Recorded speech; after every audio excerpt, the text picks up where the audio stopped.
बिस्मिल्लाहिर्रहमानिर्रहीम। अस्सलाम वालेकुम वरहमतुल्लाहि वबरकातुहू। कैसे हैं सब? उम्मीद है सब ठीक होंगे। अच्छा जी, आप लोगों को पता है कि आप क्लास 9 की जो जनरल साइंस की सीरीज़ है वो स्टार्ट है और फर्स्ट 4 चैप्टर्स हमारे बिल्कुल कंप्लीट हो चुके हैं। 5 चैप्टर हम कर रहे हैं। देखते हैं आज हमने कहाँ से करना है। पेज नंबर 59 पे अगर आप आएँ तो यहाँ आप देख सकते हैं कसरा एंड एड्स। ये टॉपिक आज हम कवर करेंगे इंशाल्लाह। मोस्ट इम्पोर्टेंट क्वेश्चन जो बोर्ड में आते हैं वो भी कवर करवाए जाते हैं आपको इसके अंदर, और जो डिफ़िकल्ट वर्ड्स होते हैं उनको भी आसान करा जाता है। तो नेक्स्ट बढ़ने से पहले सबसे पहले चैनल को सब्सक्राइब कर लें, वीडियो को लाइक करें एंड शेयर करना मत भूलें। जिन्होंने लास्ट वीडियोस नहीं देखी पहले जाके वो देख लें ताकि उन्हें आगे समझने में आसानी हो।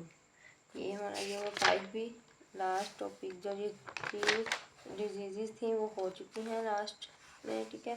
आगे हम 4 डिजीज खसरा से आज का टॉपिक जो है वो हमारा स्टार्ट होगा, तो जल्दी से स्टार्ट करते हैं।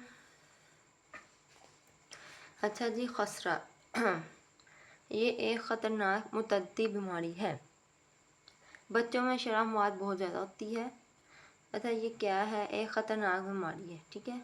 और इसके ये जो खसरा जो है ना ये ज़्यादा बच्चों में होता है और इतना ख़तरनाक होता है कि जो बच्चे हैं वो मौत की मुंह तक पहुंच जाते हैं। बुखार, ठंड, बहता हुआ नाक, दुखती हुई सुर्ख आंखें और खांसी इसकी अलामात में शामिल हैं। अच्छा, अब खसरा की जो अलामात हैं वो क्या हैं ये याद रखनी है आपने। ये आपसे पूछ सकते हैं कि खसरा की क्या अलामात होती हैं। ये उसमें आएगा बुखार, ठंड, बहता हुआ नाक, दुखती हुई आंखें और खांसी वगैरह। ये खसरे की अलामात हैं, निशानियां हैं। अगर ये चीज़ें हों तो आप टेस्ट वगैरह करवानी चाहिए आपको कि खसरा ना हो, ठीक है। खसरा नज़र आने वाले बहुत छोटे छोटे जल्दी दानों से फैलता है। मतलब इसके अंदर क्या होता है, बहुत छोटे छोटे दाने जो हैं वो जिल्द के अंदर बनते हैं, ऊपर नज़र नहीं आएंगे। आप हाथ लगाएंगे, हैंड से पुश करेंगे जिल्द को तो वो फिर आपको फील होंगे, वैसे वो आपको नज़र नहीं आएंगे। इतने छोटे छोटे दाने होते हैं, ठीक है, जिनमें वायरस मौजूद होता है। बच्चे की बीमारी आस्ता आस्ता बढ़ती जाती है। मुंह बहुत ज़्यादा दुखने लगता है और से इस हाल नमूनिया, ग़िज़ाइयत की कमी, कानों और आँखों का इन्फेक्शन भी हो सकता है। इसमें है क्या है, सबसे पहले आपका मुंह जो है उसके अंदर दाने वगैरह बनेंगे, वो दर्द करेगा और उसके बाद आस्ता आस्ता आपको क्या है, भूख लगना कम हो जाएगी। कानों और आंखों की बीमारियां भी इसकी वजह से हो सकती हैं। आगे है 2 या 3 दिन बाद कॉप्लेक्स स्पॉट। मुंह के अंदर नमक के दर्रों जैसे छोटे छोटे सफ़ेद धब्बे नमूदार होते हैं। पहले दाने बनेंगे और फिर 2 से 3 दिन बाद क्या होगा, नमक जिस तरह का नमक के जो ज़र्रे होते हैं ना बिल्कुल छोटे छोटे, उस तरह के धब्बे मुंह के अंदर सफ़ेद कलर के बन जाएंगे। 1 या 2 दिनों के बाद जिल्द सुर्ख धब्बे नमूदार होना शुरू हो जाते हैं। अक्सर 1 या 2 दिनों के बाद क्या होगा, जिल्द के ऊपर भी रेड कलर के धब्बे जो हैं वो बनेंगे। ये धब्बे पहले कान के पीछे और गर्दन पर और फिर चेहरे और तमाम जिस्म पर नमूदार होते हैं। नमूदार होना, जाहिर होना, पहले क्या कान के पीछे होंगे, फिर गर्दन पर होंगे, फिर चेहरे पे होंगे और फिर बाकी जिस्म पे आएंगे। सबसे आखिर में बाजुओं और टांगों पर ये सूख निशानात नमूदार होते हैं। जब बाकी सारे जिस्म पे पहले होंगे, सबसे एंड पे जो हैं वो बाजुओं पे और टांगों पे ज़ाहिर होंगे। इसके बाद आमतौर पर बच्चा तंदुरुस्त होना शुरू हो जाता है। ये सुर्ख धब्बे तकरीबन 5 दिन तक मौजूद रहते हैं, मतलब 5 दिन तक वो ऐसे ही रहेंगे, धब्बे जो होंगे, ठीक है। खसरे से मुतासरा बच्चों को दूसरे बच्चों से दूर रखें। अच्छा, ये अब हदायत हैं कि कौन सी हदायत पर हम अमल करके इनसे बच सकते हैं।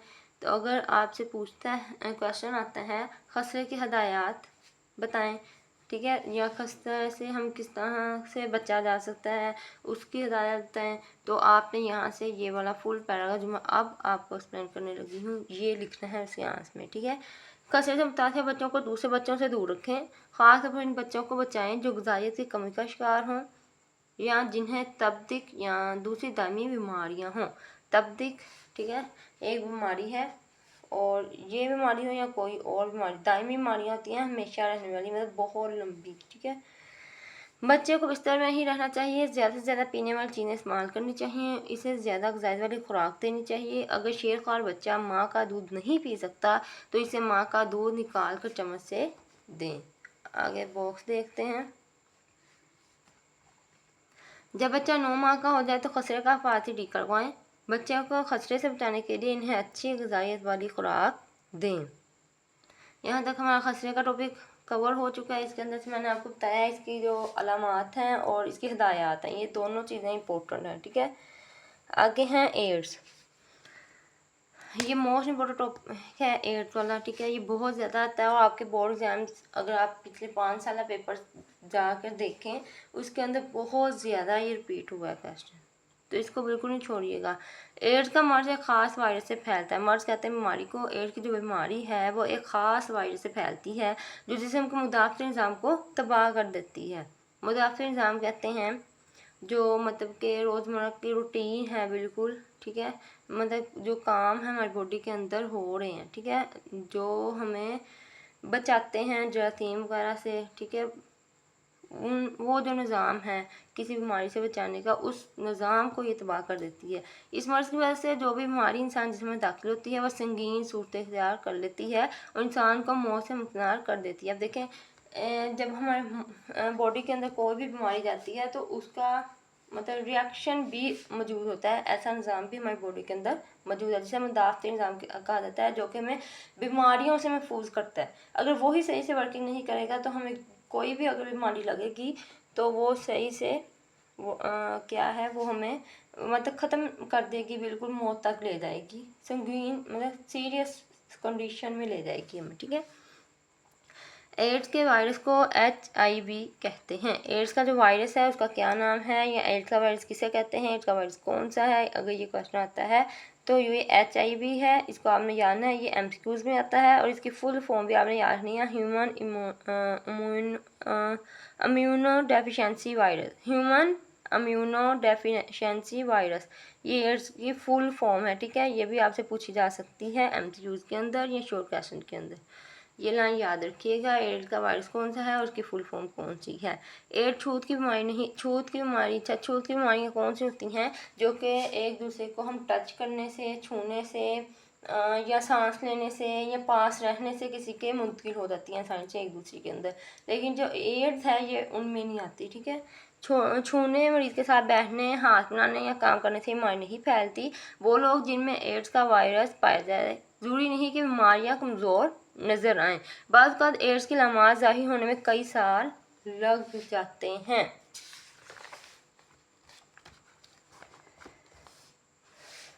एड्स की अलामात की तशख़ीस होने के बाद मरीज़ करीबन 2 साल तक ज़िंदा रहते हैं। अच्छा, एड्स जिनमें पता चल जाता है कि एड्स की बीमारी है, इनको वो तकरीबन 2 साल तक ज़िंदा रहते हैं बाद में। एड्स का वायरस इंसानी खून और जिनसी रतूबतों में पाया जाता है। इंसानी खून जो है उसके अंदर एड्स का वायरस शामिल हो जाता है। इसके अलावा ये वायरस थूक, आंसू, पेशाब और पसीने में भी पाया जाता है। ये बीमारी खून या खून के अज़ा की मुंतकिली के दौरान मुतासर शख्स की सिरिंज के इस्तेमाल से, हामला माँ से, उसके बच्चे से और मुतासर शख्स से उसके जिनसी साथी में मुंतकिल होती है। इसके अलावा हिजाम के औज़ारों से और नाक कान छीदने के दौरान भी ये मर्ज़ लाहक हो सकता है। अच्छा, ये अब बीमारी किस तरह से हो सकती है वो उन्होंने बताया, ठीक है। हिजाम कहते हैं ये जो नाई होते हैं जो बाल काटते हैं आपके, उनके जो औजार हैं अगर वो एक ही यूज़ करी जा रहे हैं सब पे तो उससे भी ये मुंतकिल हो जाती है। और कान छीदने, अच्छा छीदने क्या होता है, जो हम कान बनाते हैं, कान के अंदर जो सुराख कराते हैं कान और नाक के अंदर, उसको छीदने भी बोला जाता है। उनको बनाने के लिए भी अगर हम एक ही औजार, एक ही चीज़ इस्तेमाल करते रहते हैं तो उसके ज़रिए भी ये बीमारी लग सकती है।